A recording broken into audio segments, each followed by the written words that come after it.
Hello friend, आप सबका स्वागत है हमारे यूट्यूब चैनल क्रिकेट पे। दोस्तों, इस वीडियो में हम राजस्थान पुलिस के पहले दिन के जो पेपर हुए हैं दो, आप सबने दिए होंगे और जिन भाई बहनों ने नहीं दिए हैं उन्होंने भी वो पेपर देखे होंगे। तो उसके आधार पर ही ये एक तार्किक विश्लेषण के आधार पर वीडियो बनाया है मैंने कि उन जो दो पेपर दिए हैं आपने, तो उसमें लगभग आपका स्कोर है वो कितना होना चाहिए, या मैं कहूँ कि कितने क्वेश्चन आपको एक मतलब कम से कम है सही होने चाहिए, ताकि आप है वो फिजिकल के लिए क्वालिफाई कर सको और फिजिकल की तैयारी वो शुरू कर सको। तो इस वीडियो में इसी चीज़ का एक तार्किक विश्लेषण किया गया है, जो कि मतलब 100% सत्य के करीब है, ये नहीं है अफवाह है या हवा में बात की गई है। तो ये वीडियो जिन भाई बहनों ने एग्ज़ाम दे दिया है उसके लिए बहुत ही ज़्यादा लाभदायक है, और जिन राजस्थान पुलिस के जुड़े हैं आगे आने वाले दिन एग्ज़ाम है उसके लिए भी ये वीडियो बहुत ही लाभदायक रहने वाला है। तो वीडियो को लास्ट तक ज़रूर देखें। और दोस्तों, ये वीडियो पूर्णतः जो 6 तारीख को एग्ज़ाम हुई थी, पहली पारी और दूसरी पारी दोनों पेपरों के स्तर के अनुरूप बनाया है मैंने, कि लगभग इतना स्कोर है वो हो रहा है, स्टूडेंट से बात करके बनाया है। और आपके भी लगभग कम से कम इतने मार्क्स होने चाहिए ताकि आप फिजिकल के लिए क्वालिफाई कर सकें। तो दोस्तों, वीडियो शुरू करते हैं, बने रहिए वीडियो के लास्ट तक। तो दोस्तों, हम सबसे पहले बात करते हैं अब कि मतलब पेपर है वो कैसा आया था। तो दोस्तों, सही मायने में बताऊं तो पेपर है वो इजी टू मॉडरेट आया था, मतलब औसत दर्जे का हम पेपर कह सकते हैं उसको। ना तो ज़्यादा इजी था और ना ज़्यादा हार्ड था। क्यों नहीं था? क्योंकि पेपर है उसमें मतलब रीजनिंग के क्वेश्चन आप टाइम के मैनेजमेंट के हिसाब से वो क्वेश्चन दिए गए थे, क्योंकि 2 घंटे में लगभग 150 क्वेश्चन थे, तो 120 मिनट में 150% है। अगर क्वेश्चन है वो ज़्यादा हार्ड आ जाते तो कोई बंदा है वो 100% को छू भी नहीं सकता था। इसलिए पर्सन को सरल देना वो मतलब ये कहीं की एक बाध्यता थी, क्योंकि टाइम है वो कम था, इसलिए क्वेश्चन सरल देने थे। क्योंकि मिनिमम पासिंग मार्क्स का भी लफड़ा था, 40% मार्क्स हैं वो कम से कम आने ही चाहिए थे बंदों के, तभी वो फिजिकल के लिए क्वालिफाई हो सकते थे। इसलिए पेपर को स्तर के अनुरूप बनाया गया था। लेकिन पेपर इतना ईजी भी नहीं था कि कोई बंदा वो 150 में से 140 क्वेश्चन कराए।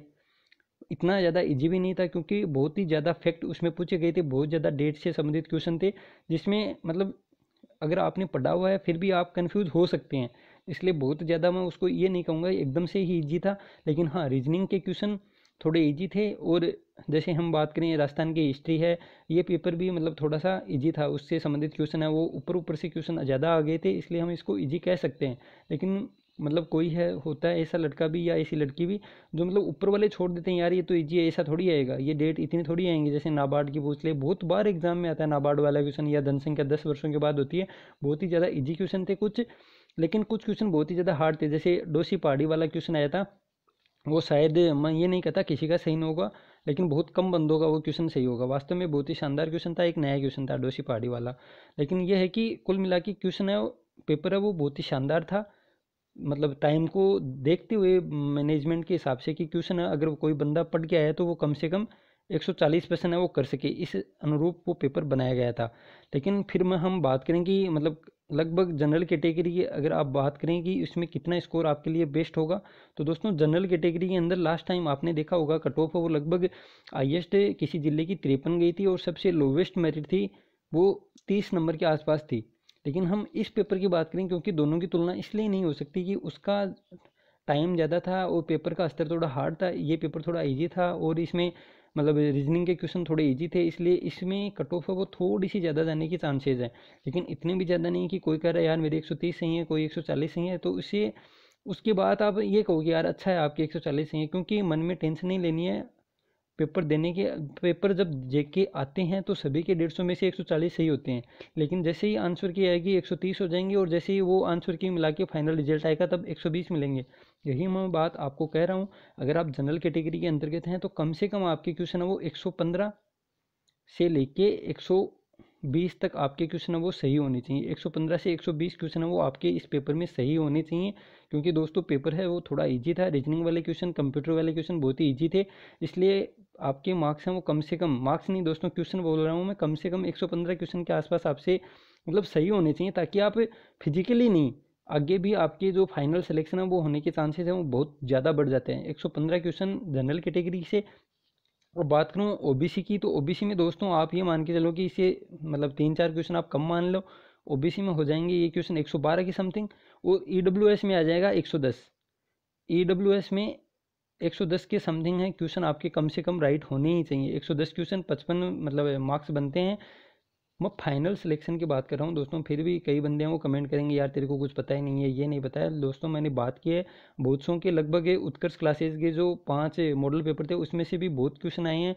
तो आप सबको पता है कि कंपटीशन बहुत ज़्यादा टफ हो चुका है। ऑनलाइन माध्यम से बच्चे हैं वो विभिन्न कोचिंग संस्थानों से और विभिन्न नोट्सों को पीडीएफ के द्वारा प्राप्त करके बहुत कुछ पढ़ जाते हैं। पढ़ने वाले बच्चे बहुत ज़्यादा पढ़ जाते हैं, इसलिए मेरिट है वो बिल्कुल ही मतलब ये आपके मान के चलो कि हाई तो रहेगी, क्योंकि पेपर बहुत ही ईजी था। अब ये बात दोस्तों हमने मेल की है। मेल जनरल में आपके लगभग 115 क्वेश्चन ही होने चाहिए, ओबीसी में 112, ईडब्ल्यूएस में 110। दोस्तों फीमेल की मेरिट है वो इससे थोड़ी कम जाती है, आप सबको पता है। तो फीमेल में आप -5 कर लें, मतलब फीमेल जनरल कैटेगरी से है तो 110 नंबर, 110 नंबर से नहीं दोस्तों 110 क्वेश्चन से होने चाहिए। ओबीसी में है तो लगभग 107 या 108 में कहूँ, और ईडब्ल्यूएस में तो 105 या 102, 103 ये भी मान सकते हैं। 102 से 105 ये फीमेल की मेरिट है वो रहने वाली है। पहले 2 पेपरों के स्तर के अनुसार मैं आपको बता रहा हूँ। अब बात करते हैं दोस्तों एससी एसटी की। तो एससी कैटेगरी की हम बात करें तो एससी कैटेगरी और एसटी कैटेगरी और एमबीसी 3 कैटेगरियाँ हमारे पास और बच जाती हैं। तो दोस्तों एमबीसी के अंदर हम बात करें तो एमबीसी की मेरिट है वो लगभग 105, 102 से 105 में कहूँ कि 102 से 105 है वो मेल कैटेगरी के अंदर। मेल में 102 से 105 रहने की संभावना है, और फीमेल में आप -5 कर दो, लगभग 95, 98 मतलब क्वेश्चन आपके फीमेल कैटेगरी से एमबीसी से सही होने चाहिए। हम बात करें हम एससी की, तो दोस्तों एससी में ये है कि आपके मार्क्स हैं वो कम से कम मैं कहूँ कि 95 से 98 मेल कैटेगरी के अंतर्गत होने चाहिए, 95 से 98। और अगर आप फीमेल कैटेगरी से बिलोंग करती हैं तो फीमेल में आपके 92 से 90 से 92 ये होने चाहिए कम से कम क्वेश्चन आपके 90 से मतलब अबो सही होने चाहिए। और एसटी के अंतर्गत आप आते हैं तो मेल कैटेगरी के अंदर आपको 85 या 88 मतलब क्वेश्चन आपके राइट होने चाहिए। 90 तक भी जा सकता है लेकिन कम से कम 85, और फीमेल से हैं तो आपके मतलब 80 क्वेश्चन कम से कम सही होने चाहिए एसटी कैटेगरी। तो दोस्तों ये एक मतलब अनुमान लगाया है विभिन्न स्टूडेंट से बात करके कि और क्वेश्चन का जो स्तर है वो देख के, क्योंकि ये नहीं हो सकता कि 17 लाख अभ्यर्थी बैठ रहे हैं परीक्षा के अंतर्गत तो 17 लाख को देख के मेरिट बनाया जाए। ये मतलब 150 स्टूडेंट से बात की है और पेपर को देखा है, और पेपर जैसे विभिन्न कोचिंग संस्थानों से जो क्वेश्चन आते हैं ऑनलाइनर उसमें से ही पेपर बना हुआ है, इसलिए पेपर की कट ऑफ है वो थोड़ी हाई रहेगी, लेकिन इतनी हाई नहीं कि 150 में से 150 ही चली जाए। तो मैंने जो बताई है कट ऑफ उसमें से ये मान के चलो आप फाइनल सिलेक्शन की मेरिट मान के चलो कि आप फाइनल सिलेक्शन इन बंदों का हो जाएगा जिनके इतने मार्क्स हैं। मैं सिर्फ फिजिकल की बात नहीं कर रहा हूँ कि फिजिकल के लिए क्वालिफाई तो इससे कम मार्क्स में भी हो सकते हैं, लेकिन उन बंदों को फिर फिजिकल में ज़्यादा जोर लगाना होगा। तो ये है कि अगर आपके टेस्ट में अच्छा स्कोर होगा तो आपको फिजिकल में ज़्यादा जोर है वो नहीं लगाना होगा, आप सिर्फ पास करके भी फाइनल सिलेक्शन ले सकते हैं। तो दोस्तों इस वीडियो में इतना ही। अगर वीडियो आपको पसंद लगा हो, आया हो, तो दोस्तों के साथ इसको शेयर भी करें, और आपका कितना स्कोर है ये आप कमेंट बॉक्स के अंदर ज़रूर बताएं। तो दोस्तों इस वीडियो में इतना ही, बाकी मिलते हैं नेक्स्ट वीडियो के साथ। तब तक के लिए जय हिंद जय भारत।